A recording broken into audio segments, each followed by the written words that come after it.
នាងមកគួរយកអារម្មណ៍របស់ខ្ញុំមកលេងសើចបាននេះទេយ៉ាងណានាងនឹងផ្កាថ្មក៏មិនដូចគ្នាដែរហើយខ្ញុំក៏មិនដែលស្អប់ខ្ពើមនាងដែរមីនី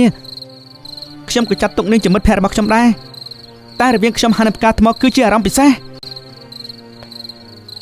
យ៉ាងម៉េចទេនេះកុំប្រាប់ថាស្រឡាញ់គ្នាណាកុំនិយាយព្រៃប្រាមីនី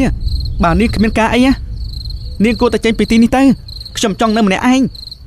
ហើយបើសិនជាអាចលើកក្រោយកុំយកខោអាវផ្កាថ្មមកពាក់ទៀតនេះនឹងខ្ញុំមែនទេ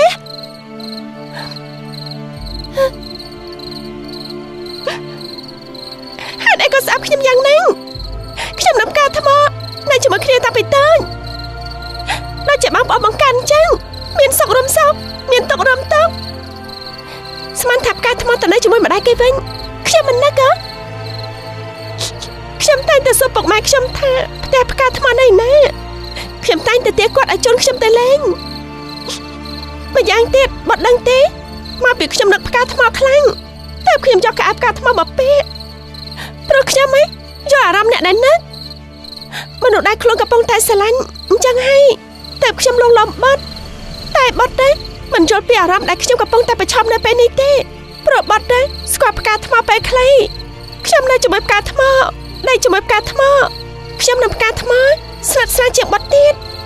រឿងអីដែលខ្ញុំមិននឹកផ្កាថ្មនោះនេះខ្ញុំជាមនុស្សមានបេះដូងណាបាត់បាត់ខាងខ្ញុំលែងសើចច្រើនបាត់គិតថាខ្ញុំជាមនុស្សបែបណាហើយខ្ញុំមកថ្ងៃនេះខ្ញុំគ្រាន់តែចង់ប្រាប់ថាស្អែកខ្ញុំរើផ្ទះហើយ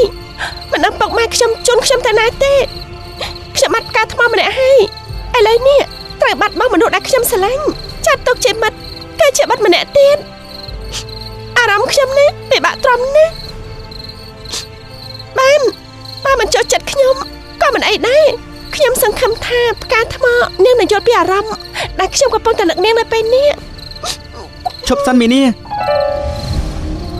ខ្ញុំគ្មានចេតនាថាឲ្យនាងបែបនេះទេគ្រាន់តែមិញខ្ញុំស្មានថាអីទេស្មានខ្ញុំក្នុងផ្លូវអាក្រក់ស្មានខ្ញុំក្នុងផ្លូវខុសមកខ្ញុំជាមនុស្សស្មោកគ្រោករហូតនឹងហើយខ្ញុំប្រាប់បាត់ទៅចាស់ខ្ញុំរើផ្ទះទេ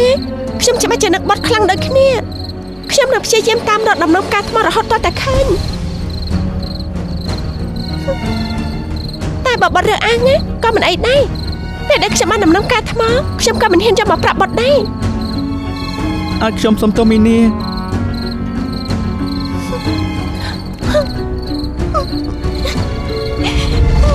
នេះធ្វើអីហ្នឹងនេះ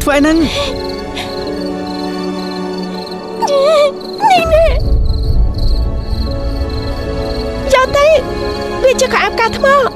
ខ្ញុំវាមិនមែនជាផ្កាថ្មអញ្ចឹងឲ្យកុំសួរនាំផ្កាថ្មពីខ្ញុំទៀតមីនី